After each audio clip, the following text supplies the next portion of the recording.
अच्छा असां डिस्कस कयूं पिया highest waterfall in the world is Angel Falls, ठीकु आहे, वेनेज़ुएला में आहे। अच्छा इन खां अलावा ॿियो हिकिड़ो सिर्फ़ु पॉइंट रहियो, ॿियो कहिड़ो ख़ासि पॉइंट न रहियो आहे साउथ अमेरिका में, उहा highest lake in the world is Titicaca, ठीकु आहे। हाईएस्ट लेक पूरी दुनिया में जेका मथे में मथे एलिवेशन जे लिहाज़ खां लेक आहे उहा टिटीकाका किथे आहे, पेरू ऐं बोलीविया जे विच में, उन्हनि जे विच में आहे, ठीकु आहे। सो इहो हुयो जेको आहे साउथ अमेरिका जे बारे में थोरो इन जो रिव्यू कयूं था।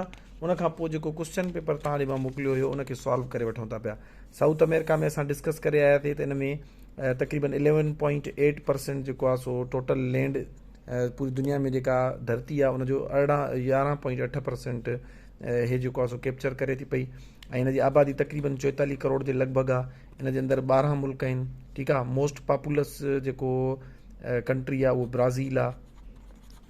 अच्छा उनखां अलावा कुझु हिन में इंपॉर्टेंट शयूं हुयूं एग्ज़ाम पॉइंट ऑफ व्यू खां जेके पुछियूं वेंदियूं आहिनि, जीअं जेको आहे longest mountain peak, mountain range,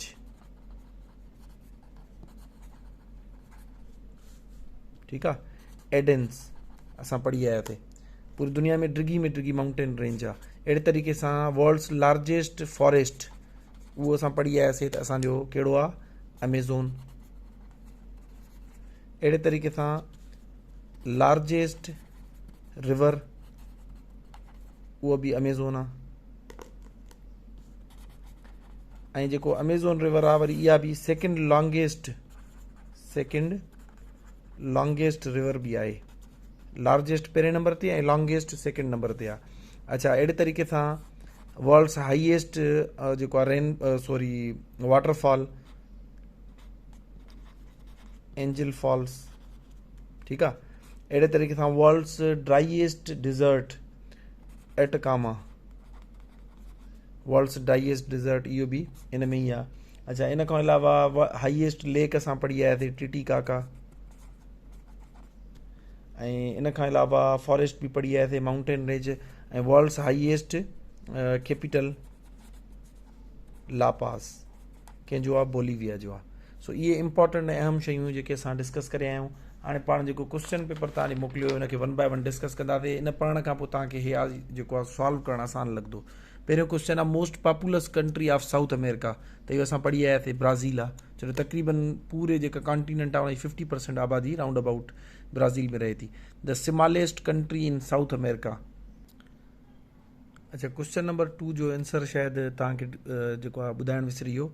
the smallest country in south America is Suriname, ठीकु आहे। सरीनाम या सरीनेम जेको बि आहे इहो स्मॉलेस्ट कंट्री आहे साउथ अमेरिका में, सभिनि मां नंढो में नंढो।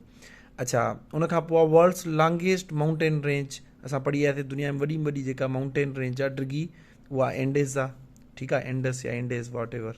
What is the second largest river in the world, second longest river. हाणे असां पढ़ी आयासीं त लॉन्गेस्ट यानी डिघाई जे लिहाज़ खां पहिरें नंबर ते नाइल आहे ऐं ॿिए नंबर ते अमेज़ोन रिवर आहे, ठीकु आहे।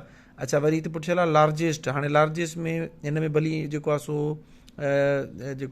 हिन जो रिवर नाइल जो ऑप्शन बि हुजे तॾहिं बि असां अमेज़ोन खे टिक कंदासीं, छो जो लार्जेस्ट जेका आहे उहा अमेज़ोन आहे। अच्छा उनखां पोइ highest capital in the world La Paz, Bolivia जो आहे, असां डिस्कस करे आयासीं। ऐं which is the largest rain forest असां पढ़ी आयासीं त इहो अमेज़ोन फॉरेस्ट आहे। Which is the world's highest lake in the world, lake Titicaca, इहो असां ऑलरेडी पढ़ी आयासीं। अच्छा उनखां पोइ चऊं था पिया the highest waterfall of the world, इहो असां पढ़ी आयासीं एंजिल फॉल्स आहे, ठीकु आहे। World's highest waterfall in the world is पढ़ी आयासीं वेनेज़ुएला जे अंदरि आहे। अच्छा उनखां पोइ isthmus of Panama country connects which 2 continents, असां पढ़ी आयासीं साउथ अमेरिका ऐं नॉर्थ अमेरिका खे कनेक्ट करे थो। इस्तमस इज़ ऐं जेको आहे so narrow piece of land connecting two large areas, option D is correct. Isthmus जो असां डेफिनेशन भी पढ़ी आयासीं। The driest desert in the world, option में आहे सहारा, चोलिस्तान अरेबियन या Atacama. So Atacama is correct answer. Atacama desert is located in south America. What is the highest peak of south America.